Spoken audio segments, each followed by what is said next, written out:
Merci Julien. Non, ne serait-ce que parce que, à la rigueur, les années pendant lesquelles, enfin les années qui ont été questionnées par la Chambre régionale des comptes sont des années pendant lesquelles j'exerçais comme président du conseil de surveillance. Mais au-delà de ça, parce que sincèrement, le rapport de la Chambre régionale des comptes, il est intéressant, mais un peu décevant pour une chose, mais c'est pas le travail de la Chambre régionale des comptes, c'est qu'il méconnaît complètement l'originalité du modèle qui est le modèle Bellifontain au sud Seine-et-Marnais, qui est un modèle d'un hôpital qui a fait le choix, il y a une dizaine d'années, de penser son avenir de manière territoriale, c'est-à-dire sur 3 sites principaux, et même au-delà, puisqu'il y a 8 EHPAD qui sont attachés à cet hôpital, qui sont dans des villes aussi diverses que Château-Landon, Saint-Pierre-les-Nemours, etc. C'est-à-dire des villes où il n'y a pas de site hospitalier.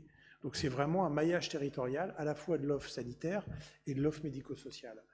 Et je pense que tout à l'heure je disais à propos de la SEM qu'il faut peut-être partager un moment des éléments de fierté autour de cette table.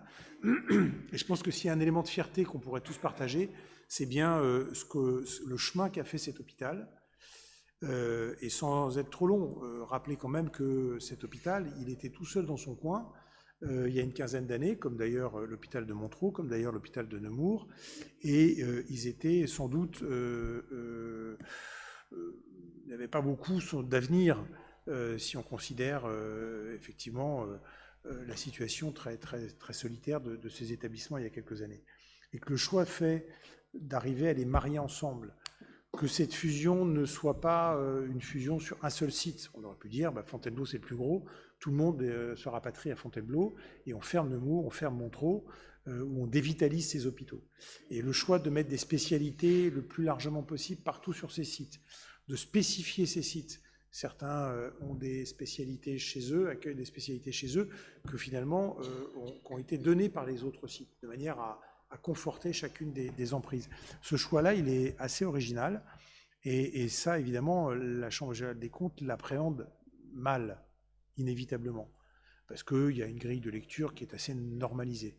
Alors, vous avez cité des chiffres qui permettent de dire à la Chambre régionale des comptes qu'il y aurait un moindre intérêt pour le site Bellifontain.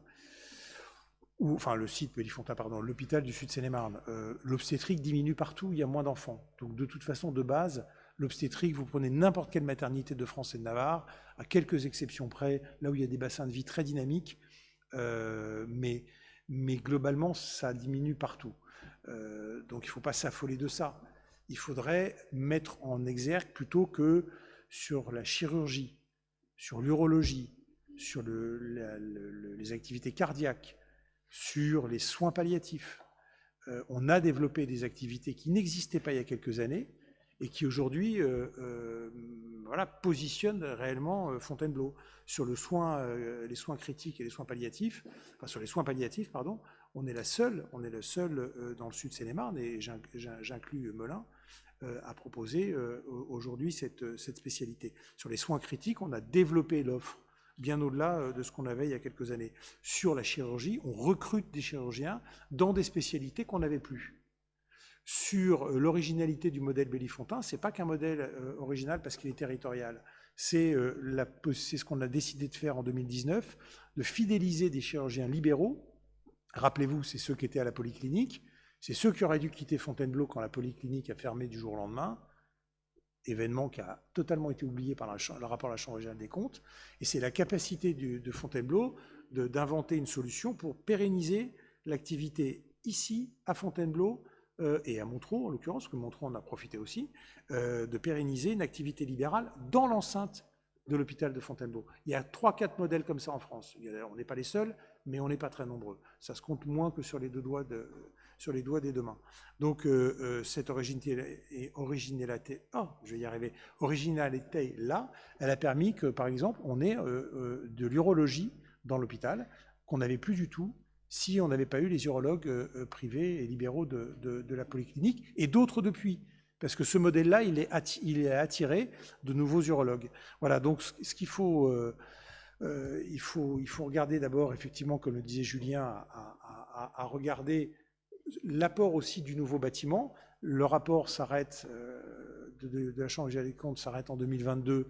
Or, fin 2021, le nouveau bâtiment est entré en fonctionnement. Quand je dis le nouveau bâtiment, c'est les 5 ou 6 blocs totalement rénovés chirurgicaux qui ont été inaugurés, lancés, mis en fonctionnement. Et c'est ce cadre de travail totalement moderne, avec derrière des équipements modernes. Il y a des robots maintenant qui permettent d'accompagner certaines spécialités là où il n'y en avait pas du tout avant, à attirer des jeunes. On recrute aujourd'hui, ce que disait Julien, on recrute dans certaines spécialités depuis 2022 des jeunes chirurgiens, et l'activité chirurgicale, elle a augmenté depuis 2022 de 30%. Donc il faut regarder vraiment ce qu'a accompli l'hôpital depuis le Covid certainement, mais aussi depuis que son outil a été rénové. Et sincèrement, c'est très positif. On a aujourd'hui plus de 30 internes de médecine qui viennent faire leur internat à Fontainebleau chaque année. Donc c'est 2 fois 6, hein, c'est les stages de 6 mois. On a plus d'une quarantaine d'internes qui viennent faire leur internat chaque année à Fontainebleau. Il y en avait 0 il y a 10 ans. Et évidemment, derrière cet internat, c'est les missions de formation, c'est l'accompagnement, c'est peut-être la fidélisation aussi. Donc tout ce chemin, il est positif et il s'accélère depuis l'entrée en fonctionnement du nouvel établissement, en tout cas pour Fontainebleau. Et la modernisation de tout un tas d'autres services, autant à Montereau qu'à Nemours. Alors, sur votre dernière question, et je finirai par là, Julien a apporté quelques éléments de réponse, mais sur la maternité de Montereau, il y a le pari qui est là encore fait, qui est un pari d'aménagement du territoire, qui est un pari de réponse de proximité, effectivement, de maintenir la maternité malgré un faible nombre d'accouchements à Montereau, en lien avec Fontainebleau et grâce à l'appui des professionnels de santé de Fontainebleau. Pourquoi ce choix est fait ? Parce qu'il y a le constat qui a été partagé autant par le corps médical que par la direction de l'hôpital, que par les élus concernés, que le bassin de vie de Montereau, qui est un bassin de vie dont on constate malgré tout des éléments de paupérisation assez forts, avec une population qui socialement est fragile, a besoin d'une réponse de proximité peut-être que plus forte que dans d'autres villes. Et que tant que l'appui de Fontainebleau pourra maintenir à flot évidemment en termes de sécurité, de professionnalisme, etc., pourra maintenir l'offre à Montereau, il faut qu'on se batte pour y arriver. Parce que sinon, c'est une offre dégradée, c'est-à-dire loin de chez soi, et puis peut-être une évaporation vers Lyon, vers d'autres villes, qui finalement pénaliserait l'hôpital de Fontainebleau, enfin l'hôpital du Sud-Seine-et-Marne, pardon. Donc on se bat pour maintenir une offre évidemment qui apporte la sécurité aux jeunes mamans qui vont accoucher, et tant qu'on est capable de le faire, grâce aux forces Bellefontaine, il faudra continuer à le faire. Alors c'est un modèle évidemment qui dénote, moi pour le coup je suis bien placé pour le savoir, j'ai vu les statistiques de tous les établissements, les propositions ici ou là en France de refaire la carte des maternités.